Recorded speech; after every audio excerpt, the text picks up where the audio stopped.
The Atari Creep YouTube channel is intended for a mature audience. Regardless of the subject matter, this video may contain strong language, simulated violence, and lots of psychological nudity. Viewer discretion is advised.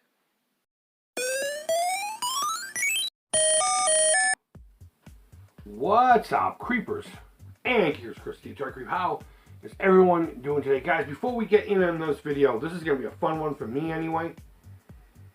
I just want to come straight out right now and say this is all speculation. Okay, it's just a speculation scenario, and I don't normally make these kind of videos, but this specific topic and the way that this was presented, and I'm going to tell you about here in a minute, really got me thinking and excited. I am not the type to hear something and take it verbatim. I don't take it literal. People often, too many times, especially here on the internet, will hear somebody say something and they'll take it like as literal as you can. And they'll come out and say, well, they said this, so it has to mean... No, that's not how English language works. That's not how language works. You can quote a certain thing, but it's not always a literal thing.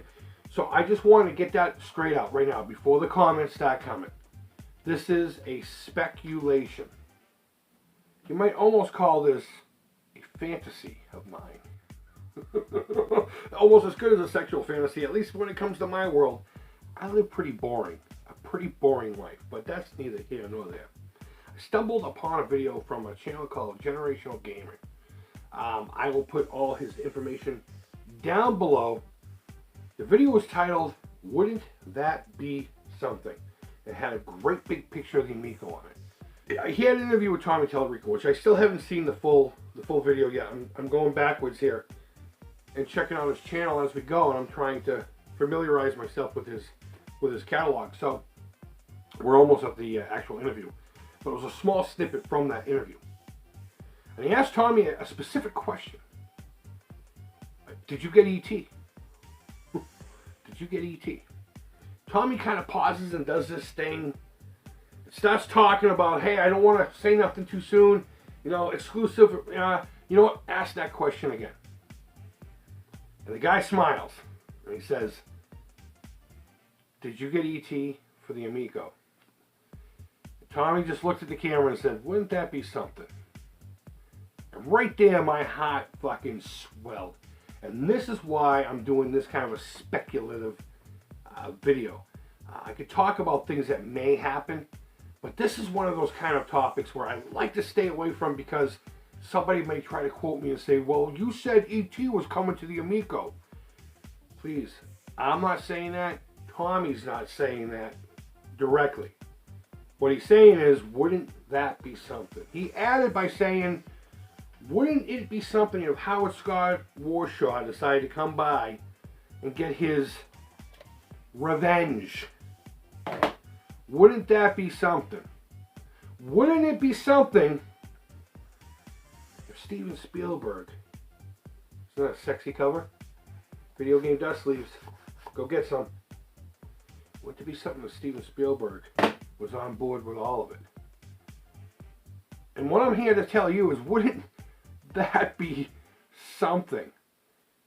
Let's just say right now, Howard Scott Warshaw right now has the distinct honor of, and I put this in quotations, of creating the greatest game of all time and the worst game of all time. Now, I don't necessarily subscribe to that.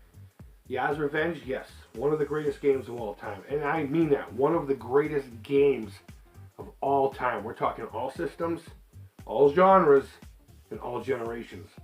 Yaz Revenge, one of the greatest games.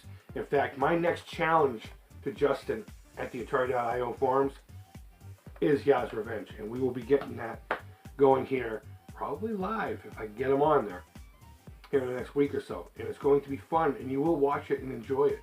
Oh, you will. You will. And regardless of how you feel about this game, wouldn't that be something? Now, here's the thing. I want to speak more upon what I would expect to see, what I would personally enjoy seeing. Because I'm going to be dead honest with you, and the only reason I took on this video is to talk directly to Tommy and let him know how important this may be to me and hopefully many other people. If I am able to experience this game again, brand new, for the first time, pop it in and know now what I didn't know then, it's going to do something here more so than here.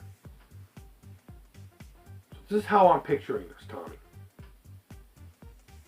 You take the game itself and you look at everything. You get all of Howard Scott Warshaw's paperwork. I'm sure he still has it all. And you work off of that game. I want the game to be the same fucking game. If you have to update certain things like the intro, maybe a little animation and stuff, that's cool. But keep the gameplay itself. Now the cube system, you're probably going to have to add more levels and such, and that's fine. But as long as the core flavor of the 2600 game is there, I'm all on board. I would probably weep. I would probably weep playing this game. The way Nintendo did Super Mario Bros. From the NES to the Super Nintendo with Mario All-Stars, I'm picturing that. A prettier version of the exact same game with some updates, some added stuff, and the two main flaws fixed. And if you've actually played the game, you've read the manual, and you understand everything, it's an okay game. I'm not going to sit here and try to tell you it's a great game by any stretch of the imagination. It's okay. It's not super fun the way it's built right now. And the two main flaws, if you don't know, are the pits and the agents. They're all over you like flies through a pile of shit at all times. And every time you get in one of those pits, unless you're really adapted to that kind of thing, getting in and out of those things are a nightmare. It's a time killer. It's a pain in the ass. But the game itself, as long as you understand what the symbols are and where to use the symbols and why the Reese's Pieces are there and why Elliot's there and what the flower is for and how to find this spot at this time, watching the symbol to do this, that, and the other,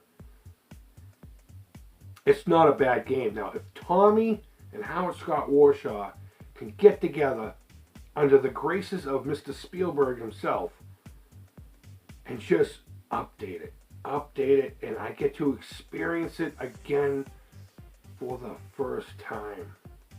Again, knowing now what I know that I didn't know then. Wouldn't that be something? Wouldn't that be something? And Creepers, Geekers, that is why I took on this video. Because it hits me on an emotional level that you may make fun of, and that's fine with me. These games are part of my childhood DNA. And regardless if you like them, love them, or dislike them, or whatever, that's just my reality. And that's how I felt about this. And that's why I took on a speculatory topic. Now, we can come up with our own ideas of whatever and say, hey, we think this is going to happen. But it's when you try to put something as fact that it's just speculation. And that's why I try to avoid stuff like that. Because I don't want people telling me, again, 5 months from now, you said E.T. was going to be on and Tommy said this. I'm not saying that at all. I'm just saying the exact words he said were, wouldn't that be something? Yeah, smile. So, what are your thoughts? Leave them down below. I genuinely want to hear them. Guys, thank you as always so much for watching. I really do appreciate it. This was a great video to make. I needed this video today. I really did. And of course, an enormously huge thanks to Generational Gamer for allowing me to speak about his video, his interview with Tommy Tallarico. I'll put all of his information down below, as well as at the bottom right hand corner of the screen will be the video in question, and to the left a button to click directly to his channel so you may check it all out yourself and hopefully give him a subscription. Thank you so much for allowing me the use of your topic. Guys, go ahead and leave feedback. Thumbs up, thumbs down, all feedback to the Creepers Positive. Thank you always so much for watching. I know I just said that, but as always, I cannot say that enough. Until next time, I hope you and yours are doing well. Take care. Please take care. It's coming. The peak isn't even here yet, guys. So please do what you have to be safe. Please, I'm begging you. Take care. Keep it real. Bye-bye.